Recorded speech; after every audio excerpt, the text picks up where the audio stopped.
Hello বন্ধুরা, আজকে তোমাদের সঙ্গে একটা শেয়ার করছি। এটা একটা করবী গাছ, এই যে করবী গাছের ডাল, এটা ভেঙে নিয়েছি। এটা এখন আমি শিকড় বের করবো কীভাবে। এই যে এটা কসবাই, এটা দিয়ে মাথাটা একটু সুস্থ করে নিয়েছি। এটা দিয়ে এখন এটা মুড়িয়ে দেবো, এর মধ্যে চুবিয়ে রেখে দেবো। 7 দিনের মধ্যে শিকড় বেরিয়ে যাবে। বন্ধুরা, তোমরা কেমন আছো? আশা করি ভালো আছো। এই যে আমি দেখো, এই যে গাছের ডালটা, করবী গাছের ডালটা, সাদা করবী গাছের ডাল স্কাবার দিয়ে এরকম মুড়িয়ে রেখেছিলাম। দেখো কত শিকড় বেরিয়ে গেছে। তোমার এই 7 দিনের মধ্যে শিকড় বেরিয়ে গেছে। এভাবে স্কাবার দিয়ে মুড়িয়ে রাখলে তাড়াতাড়ি করে শিকড় বেরিয়ে যায়। আমি এইভাবে গাছের চারা করে বসিয়ে দিই। মাটি করা হয়নি, মাটি করা হলে এটা বসিয়ে দেবো, রিপোর্ট করে দেবো।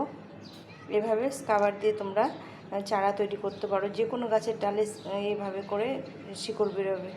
তোমাদের ভিডিওটা ভালো লাগলে